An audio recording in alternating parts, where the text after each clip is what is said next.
안전한 비핵화와 함께 한반도의 평화가 정착되어야 본격적인 경제 협력이 이루어질 수 있습니다.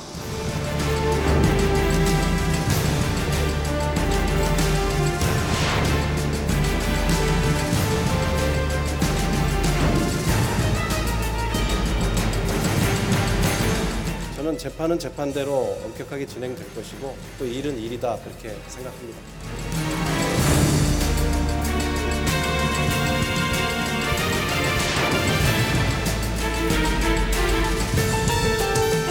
남과 북은 처음으로 비핵화 방안도 합의했습니다.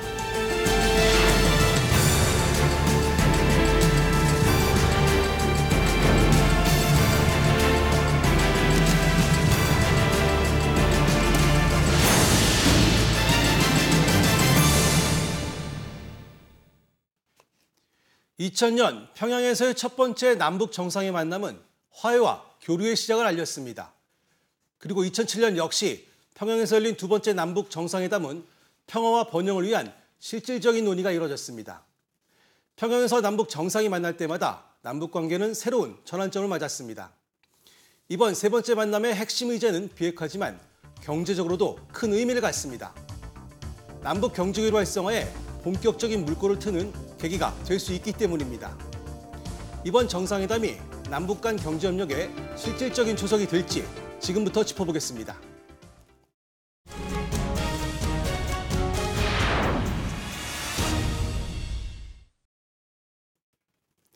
이번 평양 정상회담의 옥의 티라면 동행한 재벌 총수들의 들러리 논란입니다.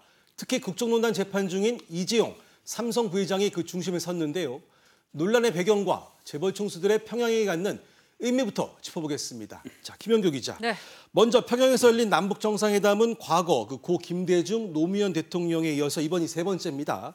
당시에도 재벌 총수들이 동행을 했었어요. 네, 그렇습니다. 네. 그런데 유독 이번 재계 특별수행단을 두고 들러리 논란이 일고 있는 이유는 뭡니까? 네, 미국이 남북 경제 협력을 반대하고 있기 때문인데요. 네. 이러다 보니까 재계 인사들이 북한에 간다고 하더라도 참석이라는 의외의 실질적인 성과를 얻을 수 있겠냐는 시각이 많았습니다. 네. 물론 이제 경제계의 인사 규모는 지난 2007년 당시와 동일한 17명입니다. 네. 특히 이번에는 재계 맏형격이라고 할 수 있는 삼성전자에서 전문 경영인이 아닌 처음으로 오너가에서 이재용 삼성전자 부회장이 직접 참석하기로 결정을 하면서 또 더 그 의미가 크게 해석이 됐습니다. 네. 예, 논란이 커지자 임종석 청와대 비서실장이 직접 나서서 논란을 차단하기도 했습니다. 평화가 경제다. 정상회담 때마다 대기업 대표들이 방북을 하게 됐던 것이고요. 방북 중에도 끊임없이 기자들의 질문이 나오자 청와대가 해명을 또 했습니다. 당장 가능한 영역보다는 미래 가능성에 대한 타진이 있지 않을까 이렇게 예측을 합니다. 하지만 미국이 반대의 입장을 굽히지 않다 보니까 이 들러리 논란은 끊이지 않았습니다. 그렇군요. 그런데 이재용 부회장이 그 특별수행단 명단에 처음에 이름을 올렸을 때부터 부적절하다는 논란이 일었습니다. 그렇습니다. 이재용 부회장은 최순실 국정농단 이 사건에 연루돼서 뇌물죄로 2심에서 집행유예를 선고받았었죠. 예. 아직 최종 판결이 나오지도 않은 상황에서 평양행은 부적절했다 이런 비판이 나왔습니다.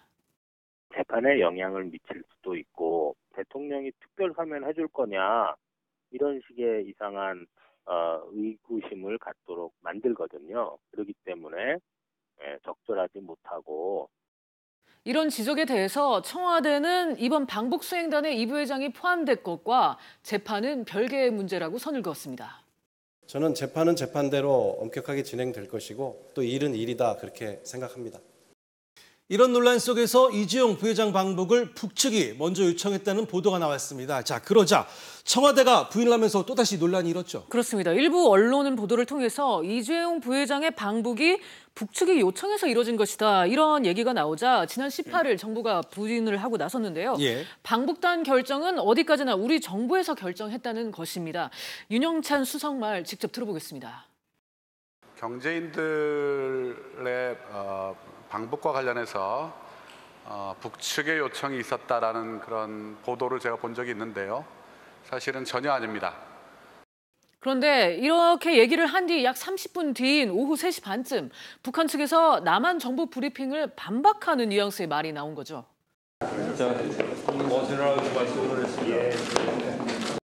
그러자 청와대가 19일 그 다음날 다시 우리 정부의 결정이었다 이러고 재반박을 하면서 논란이 커진 건데요.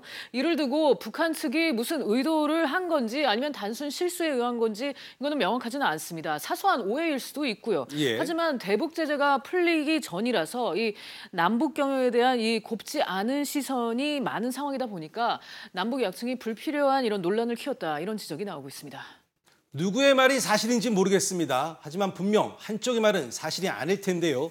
자, 이렇게 청와대가 이재용 부회장의 방북을 두고 북한 요청서를 굳고 부인하는 이유 어떻게 봐야 될까요? 네, 이재용 부회장은 우리나라 기업 중에서도 덩치가 가장 큰 회사의 의사결정과 실질적인 의사결정권자라고 할 수 있죠. 그렇죠. 그렇기 때문에 남북 경협 차원에서도 매우 상징적인 인물로 볼 수 있을 겁니다. 이런 부분을 모를 리 없는 북한 입장에서는 이 부회장이 직접 방북에 나섰다 이 사실만으로도 내심 반가웠을 것이고요. 예. 우리 측에서 봤을 때는 이 부회장이 직접 움직였다. 이것은 이제 남북 경협에 대해서 우리가 이렇게 의지가 있다 이런 것을 보여줄 수도 있는 부분이고요. 하지만 유엔의 대북 제재가 여전히 진행 중이라는 점에서는 또 동시에 부담스러운 부분입니다. 네. 극단적으로 남북 문제에 이 관련국들과 협의 없이 독단적으로 움직였을 경우에 그간 이제 남북의 이 관계 개선을 위해서 노력했던 그 성과가 한순간에 물거품이 될 수도 있는 거거든요. 예. 그래서 이제 국제사회, 특히 이제 미국의 오해를 불러일으킬 수 있는 요소는 사전에 좀 미리미리 차단하고 나선 것이 아닌가 그렇게 해석이 되고 있습니다. 자, 그렇군요. 삼성 이재용 부회장, 삼성그룹 총수로서는 첫 방북인데, 자, 북한 대외경제통인 리용남 내각 부총리와의 만남 분위기 어땠습니까? 네, 리용남 내각 부총리, 이 북한의 대외 정책을 총괄하는 경제 실세입니다. 네. 리 부총리는 마치 국정농단 재판을 알고 있다는 듯이 이 부회장이 여러 가지 측면에서 유명한 인물이다 이렇게 농담을 건네서 웃음을 자아내기도 했는데요. 여기에 또 이 부회장도 소감을 밝혔습니다. 한번 들어보시겠습니다. 밤에 다 있었는데 이렇게 와가지고 직접 와서 보고 경험하고 여러분들 계속 붙여주신 건물에 과학 중시, 인재 중시라고 써있더라고요. 네, 건물 표어가 삼성의 경영 철학과 같다 이렇게 강조를 하자 리 부총리도 경제 협력에 대해서 강한 기대감을 드러냈습니다.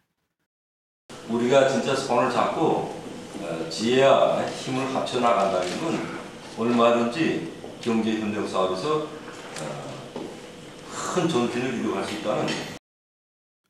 분위기는 상당히 좋았던 모양입니다. 자, 다른 재계 인사들도 그 리용남 내각 부총리와 만난 자리에서 이런저런 얘기들을 주고받았다면서요? 네, SK그룹의 최태원 회장의 경우는 2007년에 이어서 이번이 두 번째 방북이었습니다. 네. 그동안 그러니까 한 10년 사이였죠. 그동안 달라진 평양거리 풍경에 대해서 소감을 밝히기도 했고요. 네. LG그룹 구광모 회장의 경우는요. 사실상 이제 대외 행사로서는 이번이 데뷔 무대였습니다.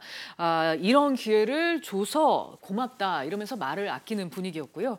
북은 정몽원 회장 추모식에 참가한 뒤 47일 만에 다시 방북한 현정은 현대그룹 회장, 금관산 관광 재개에 대해서 의지를 내비쳤습니다. 요즘 남북관계 잘 되고 또 북미 정상회담도 잘 돼서 빨리 금강산도 풀리고. 하지만 대부분의 경우는 대북 제재 조치를 의식해서 말을 아끼고 북측의 얘기를 듣는 분위기였는데요. 박용만 대한상공회의소 회장은 서울로 귀환한 뒤에 북한을 한번 가서 우리 눈으로 본다는데 의미가 있었다. 아직 판단이기에는 너무나도 이른 단계다. 이러면서 방북 소감을 밝히기도 했습니다. 네.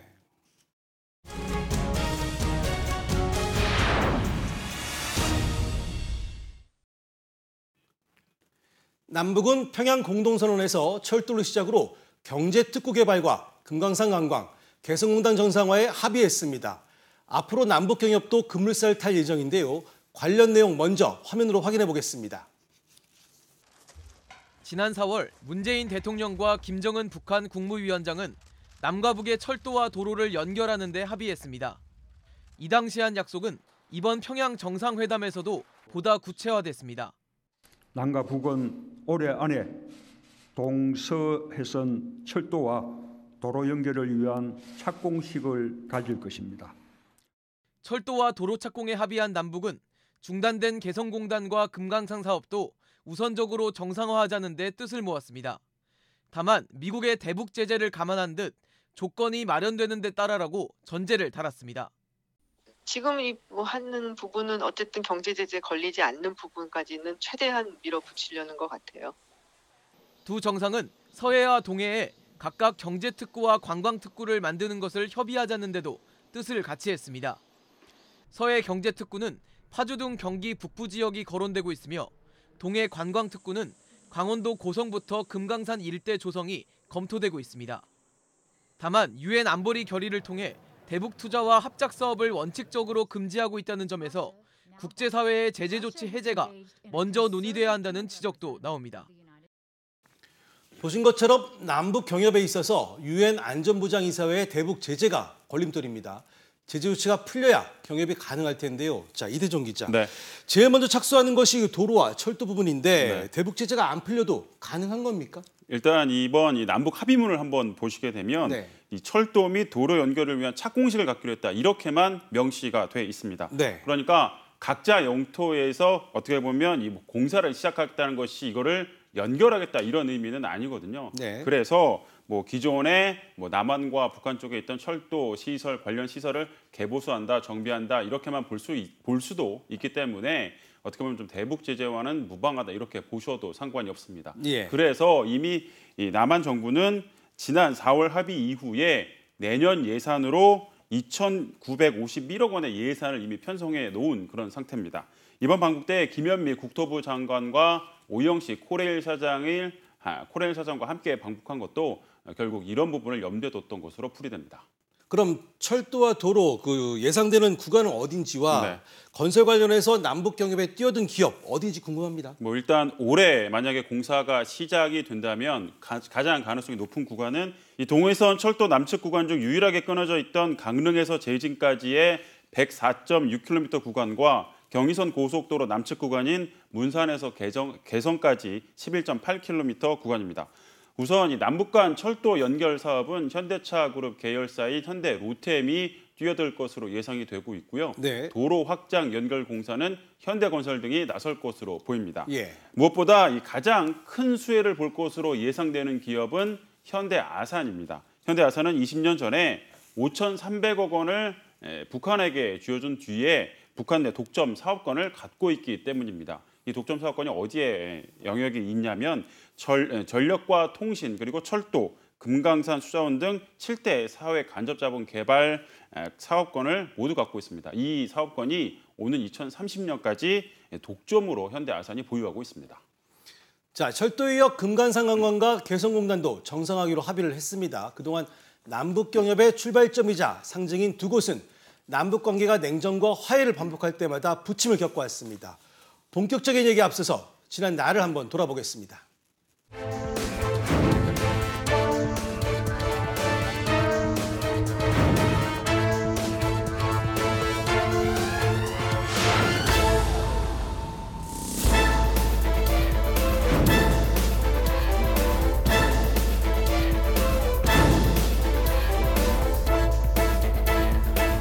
그 한 마리 소와 천 마리 소가 되어 그 빚을 갚으려 꿈에 그리던 고향 삼천을 찾아갑니다. 저희 이번 방문이 남북 간의 화해와 평화를 이루는 소식이 되기를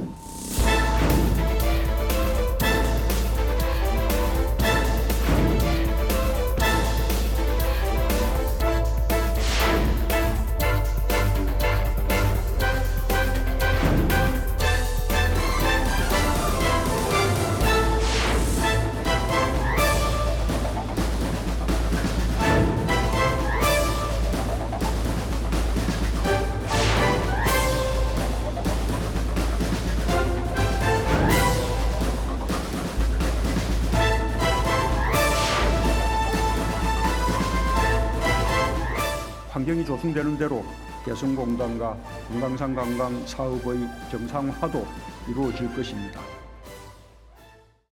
무엇보다도 금강산 관광사업과 개성공단 입주 기업들은 기대감에 부풀어 있을 겁니다. 그런데 개성공단 역시 남북관계에 따라 가동과 폐쇄를 반복하면서 입주 기업들의 고통도 컸었는데요. 자, 이 기자, 이번 남북 정상회담 합의안에 따른 이들 기업들의 반응 궁금하네요. 네, 그렇습니다. 이 이 가동이 지금 개성공단이 중단된 지가 2년이 훌쩍 넘었습니다. 네. 이 개성공단에는 지금 124개 기업들이 입주해 있는 상황인데요. 네. 일부는 해외 등으로 생산 기지를 옮기기도 했지만 대부분은 개성공단이 재가동되면 재입주를 희망하고 있다라는 의사를 밝히기도 했습니다. 물론 그동안 이 상당수 기업들은 매출과 영업이익 면에서 크게 손해를 봤는데 일부는 매출의 이 규모가 반토막 난 기업들도 적지 않았습니다. 예. 물론 피해 일부를 남북 경협 보험이다라는 곳을 통해서 보상을 받기는 했지만 크게 만족스러운 규모는 아니었던 것으로 파악이 됐고요. 직원들의 월급을 수개월째 주지 못하는 기업들도 상당수였습니다. 네. 그럼에도 불구하고 이들 기업들 대부분은 앞서 말씀드렸던 대로 개성공단이 재개되면 다시 들어가겠다라는 입주 의사를 밝힌 바 있고 개성공단이 재개가 되면 바로 공장을 가동시킬 수 있다는 기업들도 전체의 30%에 달하는 것으로 조사가 됐습니다. 그동안 가동 재개를 두고 희망 고문에 좀 시달렸다라는 기업들이 상당수였는데 이번 개성공단 정상화 합의에도 역시나 좀 신중한 그런 모습입니다. 정상 간 합의가 됐기 때문에 의미는 있지만 북미 간의 협의를 좀 지켜봐야겠죠. 대북 제재가 핵실험 이후에 단거리 발사 이후에 미국에 의해서 제재가 나왔기 때문에 아직까지는 당장 재개할 수 있는 환경은 아니잖아요. 자, 그런데 이번 평양 공동선언 중에서 남북 경협 내용이 그 유엔 안보리의 제재를 위반할 가능성이 크다라는 이런 지적이 나오고 있는데 이건 어떻게 봐야 될까요? 일단 그 부분에 대한 논란이 가장 큰 부분이 앞서 말씀드렸던 개성공단 부분과 그리고 금강산 관광에 대한 부분입니다. 네. 유엔 안보리 결의가 바로 이 북한에 현금을 지급하는 것을 금지하고 있기 때문입니다. 네. 이 평양 공동선언에 따르면 이 개성공단과 이 금강산 관광 재개에 대한 내용을 포함하고 있는 그런 상황입니다. 물론 이 세부적인 계획 없이 원론적인 혹은 좀 미래지향적인 수준의 내용만 있어서 제재를 위반했다라고 콕 집어서 얘기하기는 어렵습니다만 미국을 중심으로 한 국제사회가 남북 경협보다는 비핵화 조치에 따른 대북 제재를 우선시하고 있기 때문에 이런 논란은 좀 끊이지 않는 상황입니다.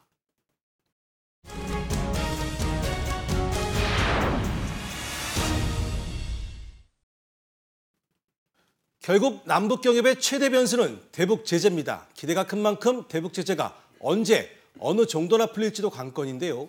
이번 평양 공동선언이 우리 기업들의 대북 투자에 얼마나 영향을 줄지 그리고 대북 제재가 풀렸을 경우 어떤 모습을 연출하게 될지 미리 짚어보겠습니다.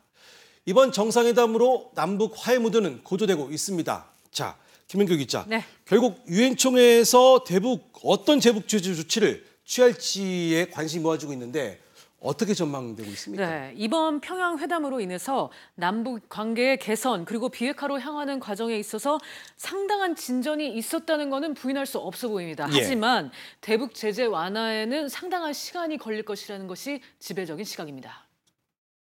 북한의 비핵화 조치, 실질적 비핵화 조치가 선행이 되지 않은 상태에서 제재는 해제되기 어렵고요.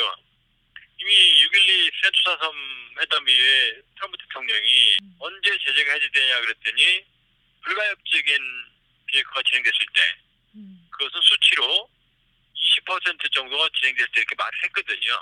그렇기 때문에 북한이 비핵화 조치를 취한다고 하더라도 대북 제재는 시간차를 두고 진행이 됩니다. 그러니까 제재 해제의 분위기는 조성할 수 있을지 모르지만 실제적인 제재 조치는 이루어질 가능성은 거의 없습니다. 만약 대북 제재라는 걸림돌이 사라졌을 때 우리 기업들도 적극적인 행보에 나설 것으로 기대가 됩니다.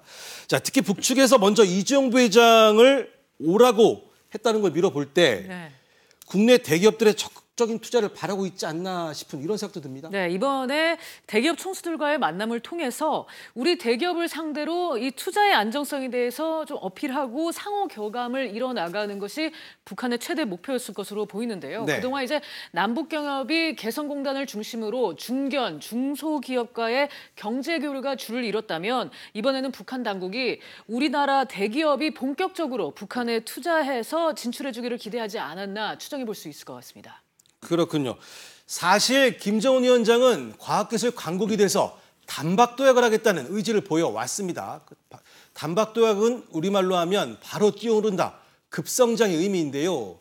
자, 결국 IT에 강하고 글로벌 기업인 삼성과 SK LG의 협력이 그만큼 간절하다는 것을 보여준 게 아닌가 싶습니다. 그렇습니다. 김정은 국무위원장은 4차 산업혁명을 이른바 새세기 산업혁명이다 이렇게 표현을 하면서 자주 관심을 보이기도 했습니다. 새세기 산업혁명으로 나라를 지식경제 강국으로 일으켜 세워야 한다라는 교시를 발표할 정도였는데 이 정보통신기술 그러니까 ICT 분야의 남북 경협은 사실상 이 전력물자 반입 금지 조항 그리고 미국의 수출 관리 규정 등 때문에 대북 제재가 풀리기 전까지는 아예 어떻게 보면 경협이 불가능한 그런 상황입니다. 하지만 이번 남북 정상회담 때 보시긴 하셨겠지만 김여정 제1부부장이 문재인 대통령을 영접하는 과정에서 스마트폰으로 연락을 주고받는 장면을 자주 보셨을 겁니다. 북한 내에서도 이미 ICT 분야에 대한 관심이 매우 높고 기초적인 시설은 들어가 있다 이렇게 보실 수 있습니다. 그래서 이번 방북단에 장병규 대통령 직속 이 4차 산업혁명위원회 위원장 그리고 이재용 소카 대표가 이 경제인 특별 수행원으로 포함된 것도 결국 같은 맥락이라고 보시면 될 것 같습니다. 그렇군요. 삼성은 과거 남북 경협을 시도한 적이 있고 이번 평양행에 앞서 이재용 부회장 과거 2번이나 평양을 찾았던 윤종용 전 부회장을 만나서 남북 경협 정보를 들었다고 하는데요. 자, 삼성 입장에서 봤을 때 북한과의 경협 구체적으로 어떤 것이 있을까요? 이 삼성전자는 지난 2000년 첫 남북 정상회담에서 약 165만 제곱미터, 약 50만 평 정도 되는데 이 땅에 이 전자 복합 단지를 조성을 하겠다 이렇게 계획을 세웠던 것으로 알려졌습니다. 이건희 회장의 지시였는데 북한 남포나 해주, 개성 등이 높게 점쳐져 있었습니다. 특히 이 10년 동안 약 5억 달러, 우리 돈으로 약 5,600억 달러를 투자하겠다라는 어떤 구체적인 계획을 갖고 있었던 것으로 알려졌는데요. 이 단지에는 이 컬러 TV와 전화기 그리고 오디오 같은 이 전자 제품의 이 생산 시설이 들어갈 것으로 전망이 됐었습니다. 이재용 부회장은 이런 내용을 앞서 앵커께서 말씀하셨던 윤종영 전 부회장으로부터 전달을 받았습니다. 다만 이 전자단지라는 게 그 특성상 시설 투자가 먼저 좀 선행이 돼야 하기 때문에 단순하게 북한의 인건비가 저렴하다라고 해서 북한에 들어갈 수 있는 그런 상황도 아니거든요. 이 때문에 남북 경협이 시작됐다고 해서 삼성전자가 바로 투자에 나서기는 어렵지 않겠느냐 이런 시각도 지금 적지 않은 상황입니다. 이러다 보니까 이 삼성물산의 이 건설 부문 등 이 계열사를 중심으로 이 남북 경협에 우선 접근할 가능성이 높다라는 시각이 많습니다. 삼성증권에서 얼마 전에 북한과의 경협에 대비해야 한다는 보고서를 낸 적이 있습니다. 이 보고서에 흥미로운 내용들이 담겼다고 하던데 어떤 내용들입니까? 일단 금융위원회와 이 삼성경제연구소 등이 추산했던 500조 원 규모의 통일 비용이 들어갈 수 있다라는 추산에 대해서 크게 부풀려졌다 이렇게 주장을 했습니다. 이들의 이 추산 방법은 이 독일식 흡수 통일을 전제로 했던 추산 작업이기 때문에 현재 이 미국이 북한 체제를 사실상 인정하고 있는 지금 상황과는 맞지 않다는 게 이 증권서 보고서의 근거입니다. 산업단지나 특구 등을 조성하는 방법으로 북한을 발전시켜서 이 점진적으로 경제 통합을 이루면 예전에 추산했던 것보다는 비용이 크게 줄어들 수 있다는 내용입니다. 삼성증권은 이 김정은 국무위원장의 고향으로 알려진 원산을 주목했습니다. 자원 보고라고 평가를 받고 있는 이 단천 지역과도 가까운 데다가 무역항으로서도 가치가 매우 높기 때문입니다. 또 나아가서 북한 경제 개방의 어떤 랜드마크가 될 가능성이 높다라고까지 전망을 했는데요. 현재 이 금융투자 업계에 대해서는 북한 관력 분석팀을 운영하고 있는 곳이 삼성증권과 신한금융투자 그리고 하나금융투자 등 세 곳이 이미 있습니다. 그렇군요. LG그룹 역시 과거 구본무 회장부터 이번 구광무 회장까지 세 번 모두 방북을 했고 경험도 있습니다. 자, LG그룹의 경우 향후 어떤 부분에 주력해야 할 것으로 예상이 됩니까? 네, LG그룹은 말씀하신 대로 LG전자가 1996년부터 2009년까지 북한에서 위탁 가공 형태로 TV를 생산한 이력이 있고요. LG 상사가 또 2000년 정도에 대북 임가공 사업 상담센터를 운영하는 등 중소기업의 대북 진출 창구 역할을 담당하기도 했었습니다. 이번 평양 정상회담에 이제 구광모 LG그룹 회장이 수행단으로 다녀오면서 주목받고 있는 거는 LG U+의 역할입니다. 이 김정은 이재원 위원장이 추진하는 인프라 재건 사업에는 철도, 도로에 이어서 통신이 있거든요. 예. 하지만 이제 북한을 다녀온 구광모 회장은 막상 신중한 모습을 보였습니다. 한번 직접 말 들어보겠습니다. 예, 많이 보고 듣고 왔습니다. 감사합니다. 남북-경합 사업 구체화돼 지금 뭐 사업 같은 네, 고맙습니다. 구상하신 거 있으세요? 아직 구체적인 말씀드린 단계는 아닌 것 같습니다. 개인적인 생각이지만 SK가 북한과의 경협에 가장 관심이 많은 것 같습니다. 그동안 신경도 많이 써왔는데, 자, 이 기자, 네. 어떤 부분 투자가 예상됩니까? 일단 SK그룹은 계열사별로 다양한 사업군을 좀 갖고 있기 때문에 남북 경협에 대해서 좀 적극적으로 대처할 수 있는 그런 그룹으로 평가받고 있습니다. 예. 일단 북한이 남한 측 경제 인사들에게 양묘장을 직접 보여줬던 점을 감안을 하게 되면 SK그룹은 SK임업이라는 계열사를 통해서 이 산림 녹화 사업에 뛰어들 수 있을 것으로 보이고요. SK텔레콤을 중심으로는 전자정보통신, 정보통신 사업에 뛰어들 수 있을 것으로 보입니다. 이미 SK텔레콤은 특히 이 남북협력기획팀까지 신설을 해서 이번 남북 경협에 대해서 준비 중인 것으로 파악이 됐습니다. 특히 앞서 말씀드렸던 대로 김정은 위원장이 이 새세기 산업혁명으로 이 4차 산업혁명을 강조했던 점을 감안을 하게 되면 SK텔레콤을 중심으로 한 투자 가능성이 매우 높은 상황입니다. 또 이 SK이노베이션을 통해서는 에너지 사업에도 뛰어들 수 있을 것으로 보이는데요.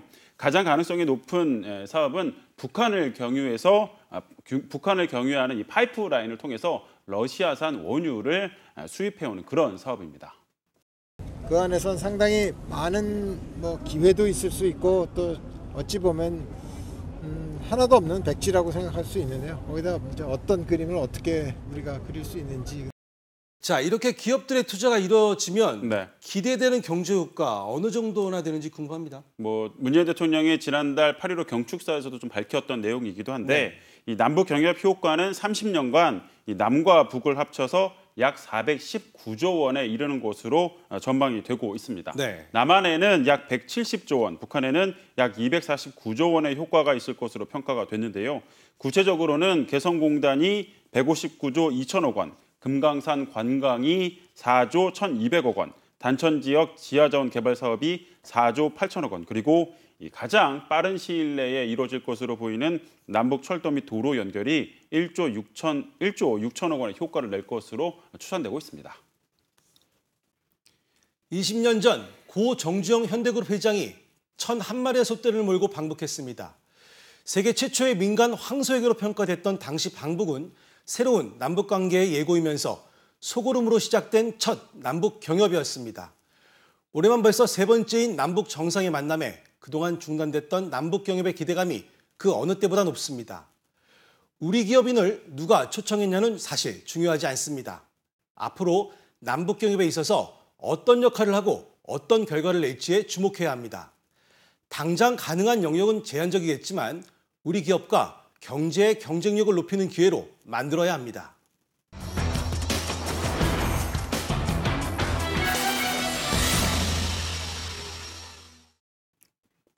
오늘 취재 파일 순서 여기까지입니다. 시청해주셔서 고맙습니다.